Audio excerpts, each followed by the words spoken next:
Hope everyone. Thursday already. Really haven't filmed much this week. We have a ton of production to do once we got this back up and running this week. We have another employee starting next week that'll help streamline the pre-treat. It's a print process, so we're really looking forward to that. The rest of the day today, you'll just be taking a look at production. We got Vincent in the shop today shooting, so super excited about that.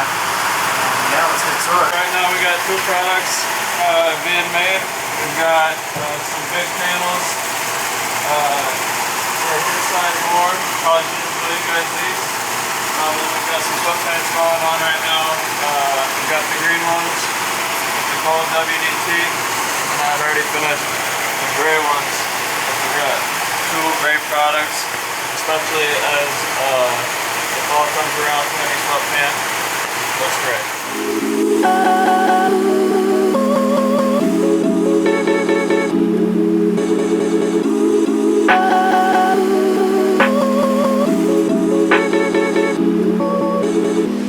All these machines are essentially all the same. These two are the same, and this one is just the newer version of the two. Usually we've got quite a few things going on. Like for example, this project right here will take about 2 hours. So while this one's going, I can keep this one going after I get all the threads set and everything, up and running. Then I can just keep my attention on these two. And that way this one always stays running. And I can bust out something else on the other two. But at the same time, it's definitely helpful. You gotta do a lot of them. You can keep them all going for like a bigger project, like let's say like this. But usually we'll have a couple different projects that need to get done around the same time. So it's nice to just have one machine that focuses on something that takes a little bit longer. And then I can have the two machines for a smaller project. We haven't had any problems with it that were like serious problems. And I've been running these 10 hours a day for 4 years now.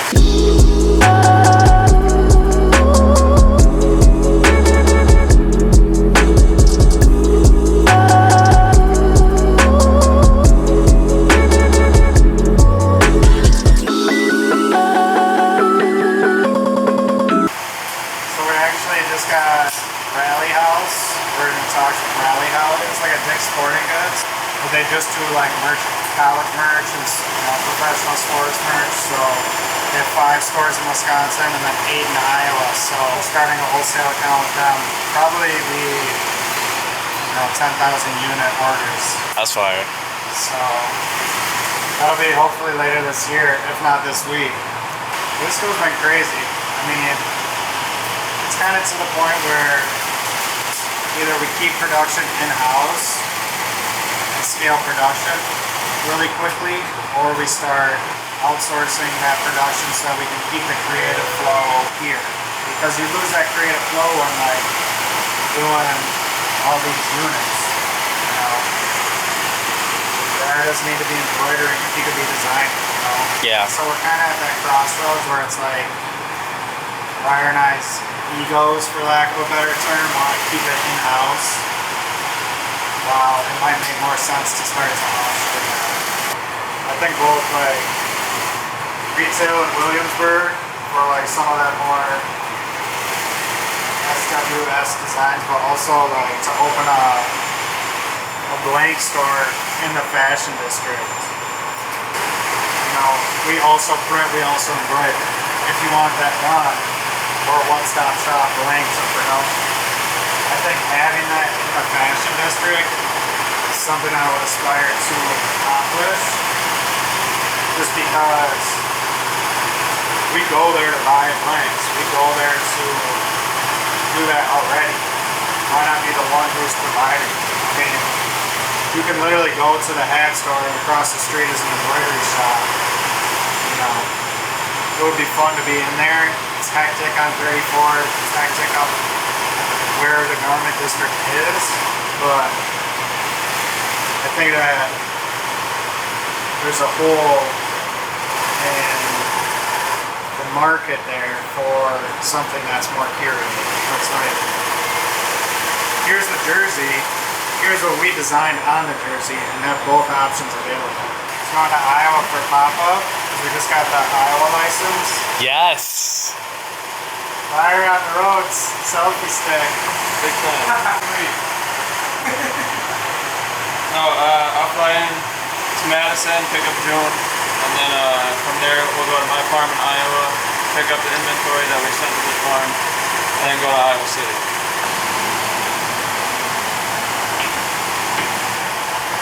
I'm trying to fix this problem. And they just haven't got it right. It's like a broken water pipe or some shit that goes underneath the road. Yeah. But it's been a fucking nightmare.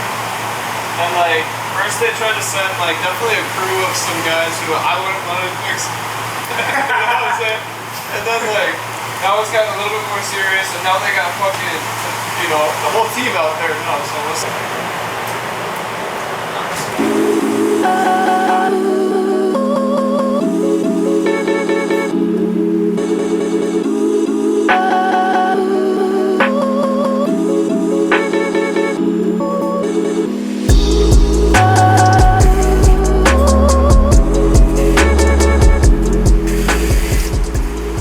Sam, you still running? Pretty much every day. Actually, I run 4 days a week, but I do like 30 miles a week. Jeez. Knocked out with like a 7:30 pace. That's good. I'm happy with it.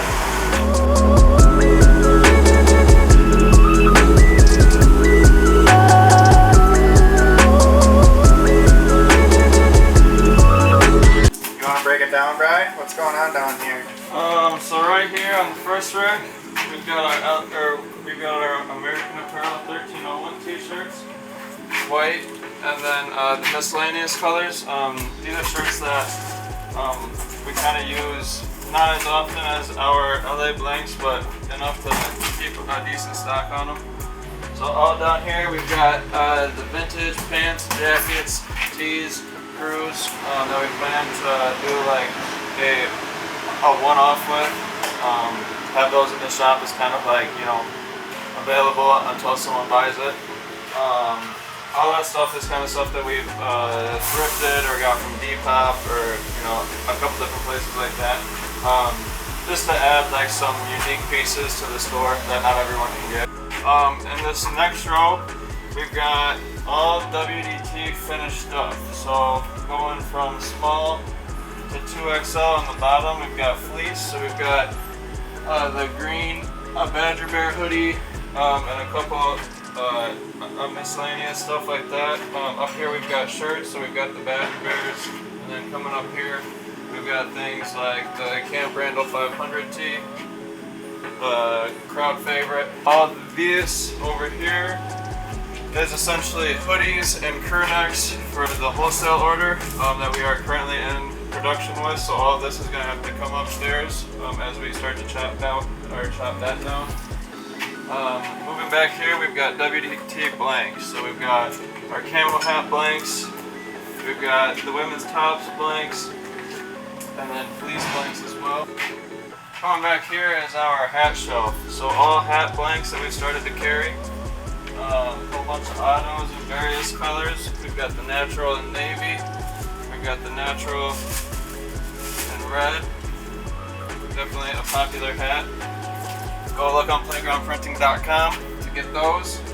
Over here, we've got some various hats that we've just accumulated over the years. Some truckers and different blanks that we've tried out. And going back here, this is where all the fun stuff happens. This is all blanks that we're starting to carry now on the Playground Printing site. So we've got the jerseys specifically. We've got these in green, yellow, red,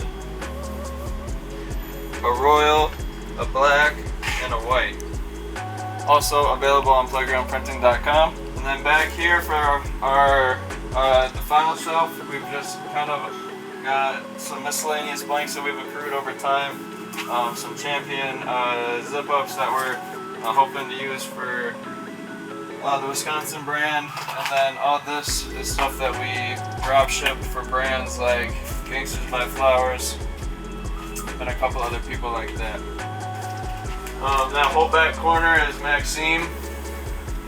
we don't like to really throw scrap away, so all this is mistakes and scrap from the last 4 years that we plan to do something with eventually, but we'll cross that bridge when we get there. All these shelves used to be upstairs, so like just kind of trying to figure out how to maximize the space that we have upstairs for production. We started to realize that we had to use the basement for storage, and up until this year that's just something that we hadn't really thought of or done, just because it's kind of a hassle to bring everything up and down, but we just got to the point where we had no other option.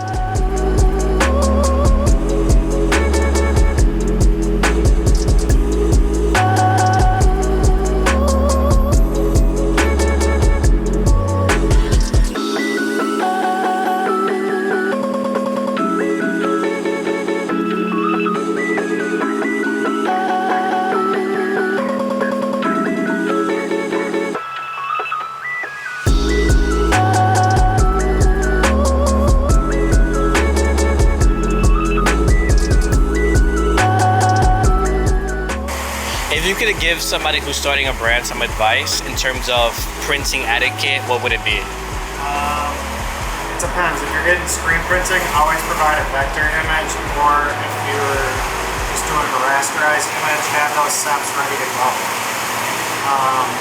Main thing that you'll run into as an early brand is not getting your sizing correct. Always provide your measurements. Take a t-shirt at home, get a tape measure, and measure them. Because you're going to say you want an oversized print, a screen printer is going to print that 16 inches. An oversized print is at least 18 inches, so unless you're specifying your measurements, you're not going to get what you want. So those two things right off the bat, specifying your measurements and having the proper file type. For DTG, it's a PNG, properly sized at how you want it printed. For screen printing, it's a vector image. For embroidery, you have to digitize it, so it doesn't really matter the file format. However, measurements are mainly key. Also, just get 24 units. Like, if you're a brand starting off, 24 units is not a lot of stock to hold. Just start it so you have it on hand. You're going to make a relationship with the printer a lot faster if you're starting at 24 versus, oh, can you sample this? Oh, can you just do 10 of these? Most printers are going to say no to that. So if you want to develop a relationship with a printer, come to them wanting 24 units and say, can I get a strike off before you start production? That way, you're still getting your quote-unquote sample and making sure it's up to your specs, while also just confirming a 24-unit order that's going to be much more worthwhile to whoever you're working with. It's going to get your foot in the door and allow a manufacturer or printer to take you more seriously. So, just having an accurate tech pack, measurements, and a 24-unit order right off the bat is what I would recommend for any brand that's starting.